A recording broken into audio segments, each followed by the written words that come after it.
पिछले वीडियो में हमने पढ़ा था कि किस प्रकार से लाला झाऊलाल की पत्नी उनसे 250 रुपये की मांग करती है और वे अपने मित्र बिलवासी जो हैं उनको 250 रुपये का प्रबंध करने के लिए कहते हैं। अंतिम दिन जब उनके पास पैसे का प्रबंध नहीं हो पाता तो अपनी छत पर पानी पीते हुए उनके हाथ से लोटा छूटकर नीचे गिर जाता है और वह एक अंग्रेज के ऊपर गिरता है। अंग्रेज एक भारी भीड़ के साथ उनके घर में प्रवेश करता है और उन्हें लोटा गिराने के का दोषी मानते हुए उन्हें बहुत सी अपशब्द उन्हें कहता है। अब आगे की कहानी इस प्रकार है। इसी समय पंडित बिलवासी मिश्र भीड़ को चीरते हुए आंगन में आते दिखाई पड़े। उन्होंने आते ही सबसे पहला काम यह किया कि उस अंग्रेज को छोड़कर जितने आदमी आंगन में घुस आए थे सबको बाहर निकाल दिया। लाला झाऊलाल के मित्र पंडित बिलवासी मिश्र ने आते ही सबसे पहले वहां घर में घुसे हुए अन्य आदमियों को बाहर निकाल दिया।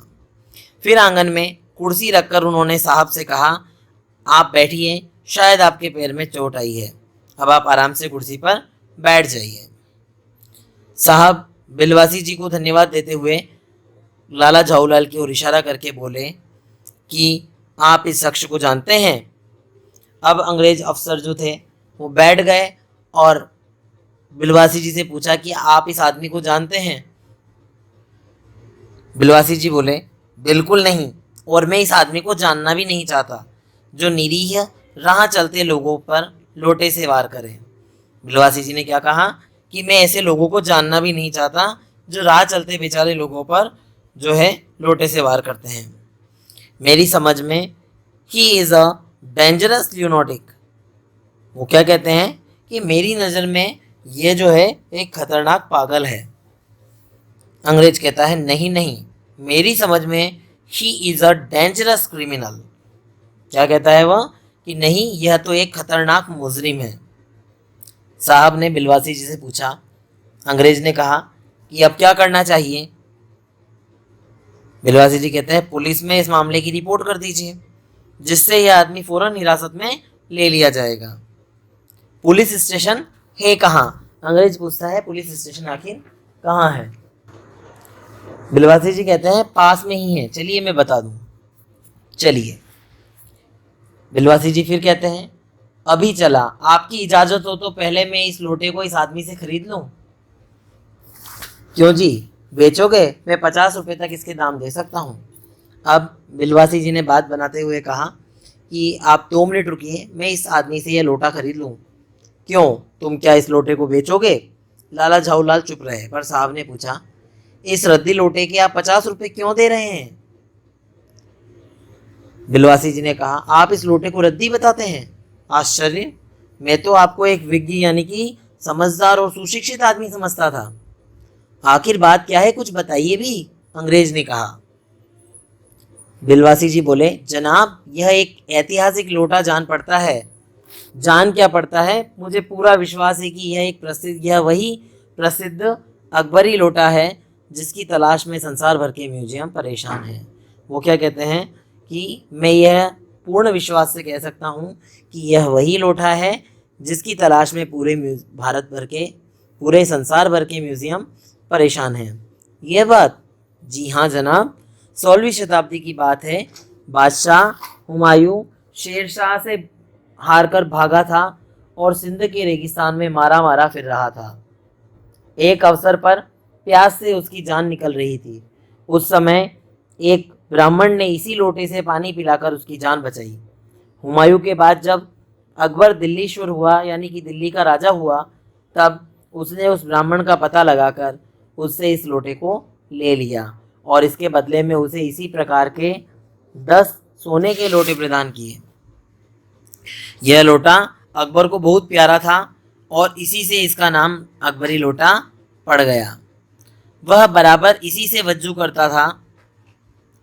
अकबर ने वह लोटा ब्राह्मण से ले लिया और वह उसे इतना प्यारा था कि इसका नाम ही अकबरी लोटा पड़ गया।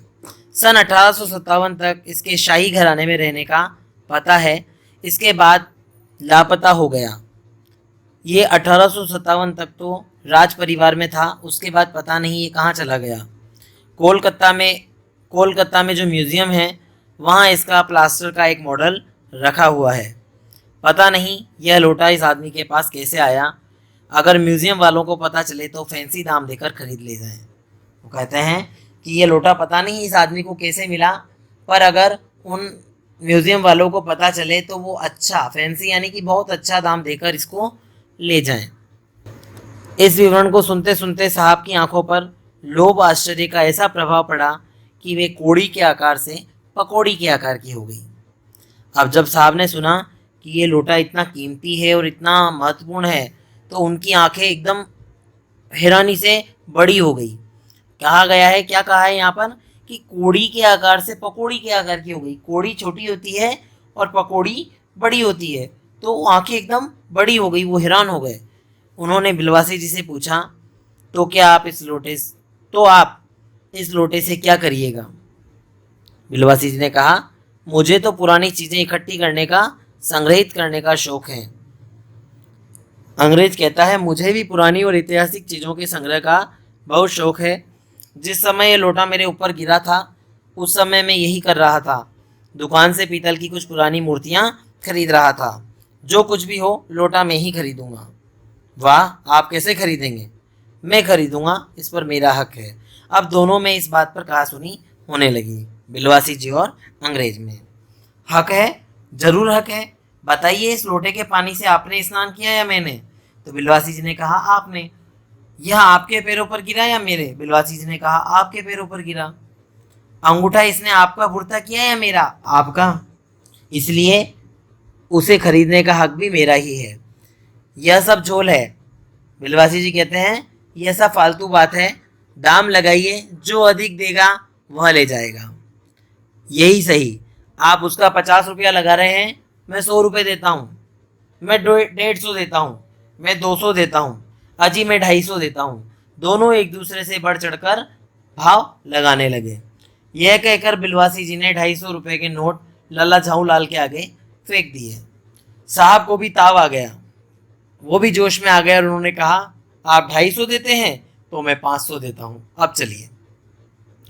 बिलवासी जी अब अफसोस के साथ रुपए उठाने लगे, मानो अपनी आशाओं की लाश उठा रहे हों।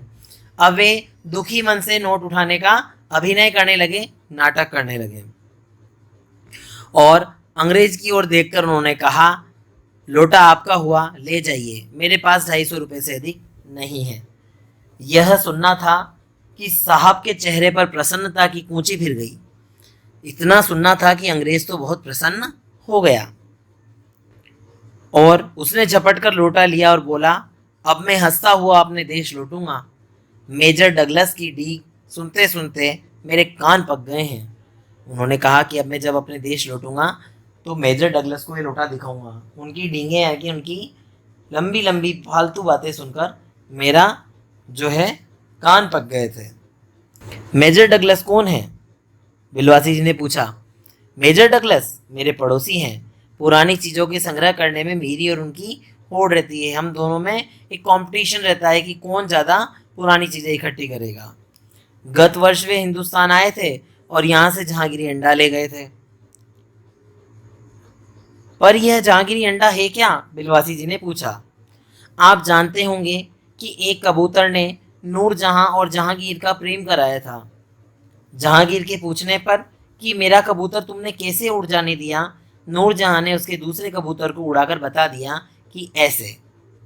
उसके इस भोलेपन पर जहांगीर सो जान से निछावर हो गया। कबूतर का यह एहसान वह नहीं भूला। उसने एक अंडे को बिल्लोर की हांडी में बड़े जतन से रख छोड़ा था। अब वो कहते हैं कि आपको पता ही होगा कि नूरजहां और जहांगीर का जो प्रेम था वह एक कबूतर ने करवाया था। और जब जहांगीर का एक कबूतर उड़ जाता है और वे नूरजहां से पूछते हैं कि तुमने मेरे कबूतर को कैसे उड़ जाने दिया, तो नूरजहां दूसरा कबूतर भी उड़ा देती है और कहती कि देखो ऐसे उड़ा था।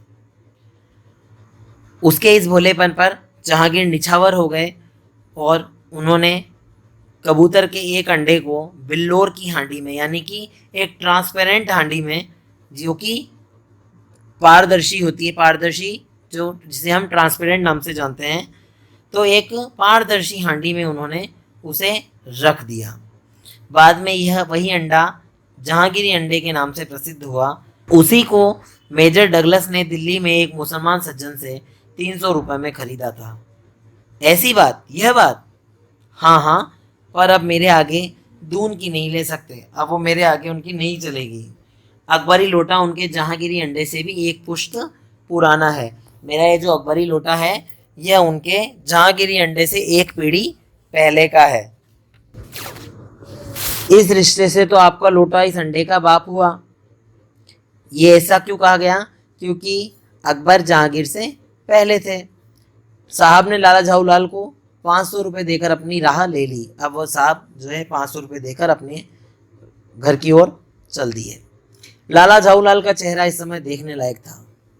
उन्होंने पूछा, बिलवासी जी, मेरे लिए 250 रुपये घर से लेकर आए, पर आपके पास तो थे नहीं। बिलवासी जी कहते हैं, इस भेद को मेरे सिवाय मेरा ईश्वर ही जानता है, आप उसी से पूछ लीजिए, मैं कुछ नहीं बताऊंगा। बिलवासी जी ने नहीं बताया कि वो पैसे कहाँ से लाए थे। पर आप चले कहाँ? अभी मुझे आपसे काम है 2 घंटे तक। 2 घंटे तक? हाँ हाँ, और क्या।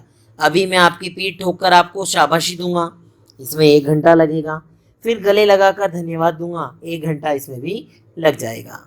अच्छा अच्छा, पहले आप 500 रुपये गिनकर सहेज लीजिए, बिलवासी जी ने कहा। लाला झाऊलाल ने अपना कार्य समाप्त करके ऊपर देखा, पर पंडित बिलवासी जी इसी बीच अंतर्धान हो गए, यानी कि वो वहाँ से गायब हो गए, चले गए। उस रात्रि बिलवासी जी को देर तक नींद नहीं आई। वे चादर लपेटे चारपाई पर पड़े रहे। 1 बजे उठे और बहुत धीरे से अपनी सोई हुई पत्नी के गले से उन्होंने सोने की वह सिकड़ी निकाली जिसमें एक ताली बंधी हुई थी। उन्होंने अपनी पत्नी के गले में से सोने की चेन निकालकर उसमें से एक ताली यानी कि चाबी, जिस चेन में एक चाबी बंधी हुई थी, वह ताली उन्होंने निकाल ली। फिर उसके कमरे में जाकर उन्होंने उस ताली से संदूक को खोला। उसमें 250 रुपये के नोट ज्यों के त्यों रखकर उन्होंने उसे बंद कर दिया और फिर दबे पांव लौटकर ताली को उन्होंने पूर्वत अपनी पत्नी के गले में डाल दिया। उन्होंने वह चेन जो अपनी पत्नी के गले से निकाली थी, उससे पत्नी के संदूक का ताला खोला, उसमें 250 रुपये रखे और वापस से आकर वह चेन अपनी पत्नी के गले में पहले की ही तरह डाल दी। इसके बाद उन्होंने हंसकर अंगड़ाई ली और अंगड़ाई लेकर वह लेट गए और लेट कर मर गए। मर गए मतलब लेट कर गहरी नींद में सो गए। दूसरे दिन सुबह 8 बजे तक वे मरे रहे, यानी कि दूसरे दिन सुबह 8 बजे तक वे सोते रहे। तो देखिए, इस प्रकार हमने इस पाठ में देखा कि लाला झाऊलाल जिन्हें पैसों की व्यवस्था में दिक्कत आ रही थी, उनके मित्र बिलवासी मिश्र ने उनको बहुत ही सरलता से रुपयों का प्रबंध उनके लिए कर दिया। किस प्रकार उन्होंने उस अंग्रेज को मूर्ख बनाया अपनी चतुरता से और अपने मित्र की उलझन को सुलझा दिया।